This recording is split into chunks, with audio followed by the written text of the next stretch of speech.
I'm going to do this presentation in two parts. The first part will be probably 10 or 12 minutes, a little shorter, and then we'll pause for some questions. And then the second part, which will be probably around 20 to 25 minutes. And then we'll pause, or then we'll stop at that point, and I'll answer questions. So I'll be looking in the Ask a Question. So thanks for joining us on Crowdcast.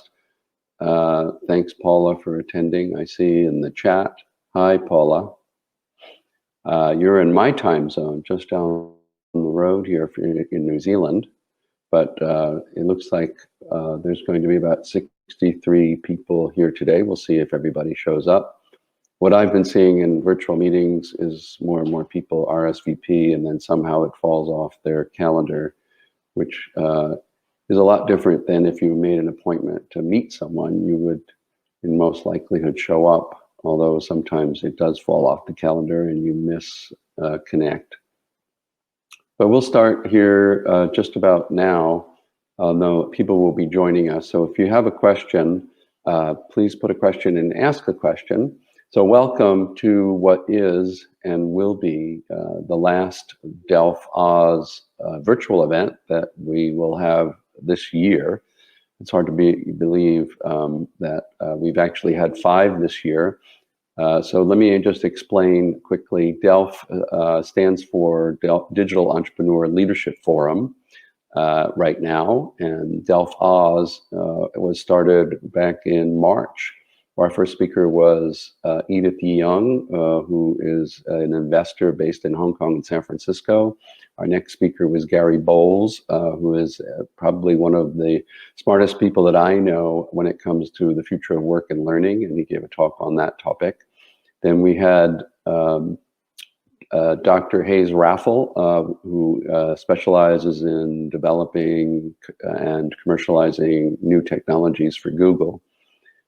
And just most recently, Cameron Gawley, who is the CEO of a leading digital agency in Dallas and Austin, Texas, where what they sometimes call the Third Coast. Thanks, Michael, for saying looking forward. So, so that's a little bit about what we've done this year, a little bit of background in terms of DELF. DELF was originally concepted in 2004, and the first DELF was held in Hong Kong in 2005. And originally the E stood for entertainment, and DELF was the Digital Entertainment Leadership Forum, and it was the digital component of the Hong Kong Film Festival.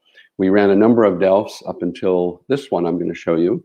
This was the little tear sheet from the 2010 DELF, and it was a crystal ball gazing event. That included looking into the future and what might be the future of digital creativity. We had a number of keynotes from around the Pacific Rim, including Sir Richard Taylor, who's one of the co-founders of the Weta Empire here with Peter Jackson. We had Rachel Dixon from Sydney and Lauren Hare from San Francisco, as well as other speakers, talking about the next wave of digital creativity. In 2011, the new CEO at Hong Kong Cyberport, where DELF was originally started, came from Microsoft, and he wanted the E to change to entrepreneur. And so we moved from being attached to the Hong Kong Film Festival to being a standalone event that was more for entrepreneurial activity in Hong Kong and entrepreneurs, and focused on that. And they went until 2016. And then my involvement ended after 12 years, and we reincarnated DELF in terms of DELF Oz here, which you're here as part of it today. We were going to do face-to-face events, but then obviously COVID happened. So a big shift in what's, sort of forced us to change strategies around doing events in Australia. So I'm going to switch to screen sharing now.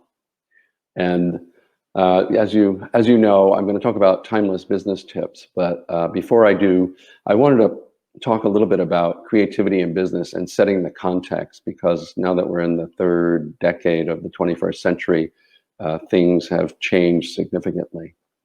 And I don't know how many of you may have seen Contagion, but we're living somewhere in that Venn diagram, and there's probably a number of other media properties or movies or television kinds of programs that you could add to, what has made, I think, this year probably the strangest year any of us have ever known.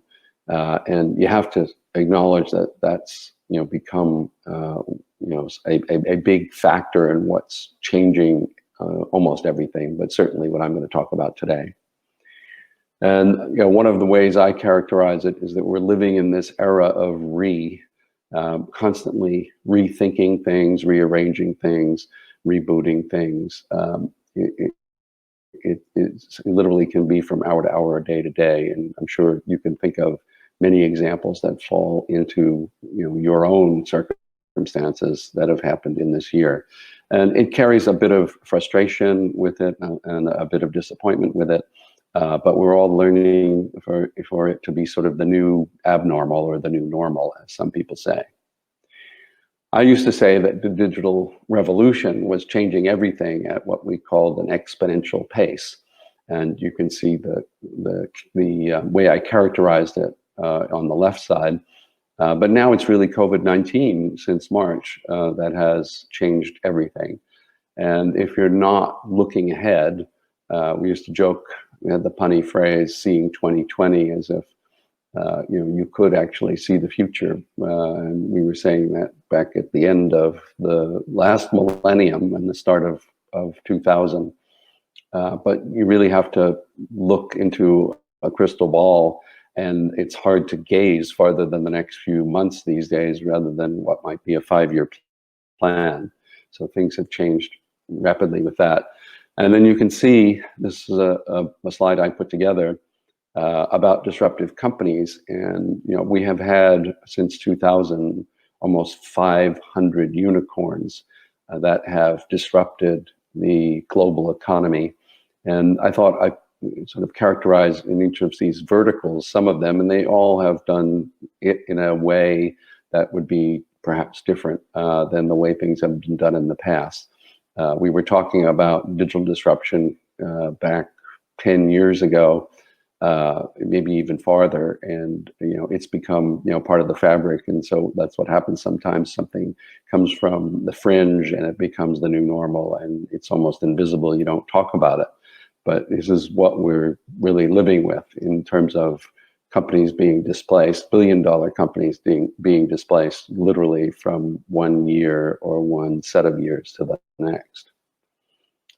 And so I can't emphasize this enough, but I truly believe that life as we knew it will not be the same. It will not return to life as we knew it, life as we know it. So you have to continually mind what's happening in terms of the change gaps. And if you don't do that, then you're going to wind up being changed and possibly surprised. And that we are living in flux is the new normal, and flexing with the flux has become a way that I think about it. You really need to be flexible, and people use adaptive, people use agile, but that's what's become part of the new fabric of doing business.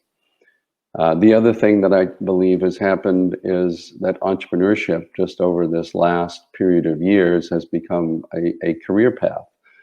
There are more and more incubators, more and more accelerators, more and more startup weekends, more and more startups every year. And so hopefully those startups are doing innovative things and they survive and scale. But more than that, most hopefully, the people who are the founders are somewhere in this Venn diagram in the red area. Which would be the Simon Sinek approach to starting businesses, really looking at purpose and then moving from there to create your company. It's somewhat similar, actually, to the Japanese concept of ikigai, which means a reason for being.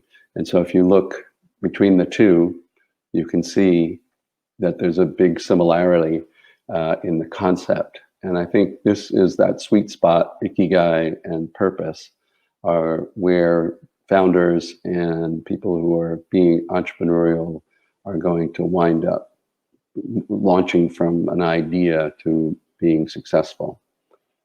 So with that as a sort of preface, I wanted you to think about this. I have always been an early adopter, characterized as an innovator, and in some cases, I've been called a change agent. And there are certain characteristics of people who are like that. And but I'm wondering and asking just the general question, how often any of you who are attending today, see yourself that way, and whether or not you are that way sometimes versus other times, or it's a somewhat the career path that you may be following as an entrepreneur. And it certainly, I think, is a useful characteristic to be ahead of the curve and thinking blue sky, that kind of thing, and being on the cutting edge. But it isn't always the case that you can be successful as an entrepreneur because you are.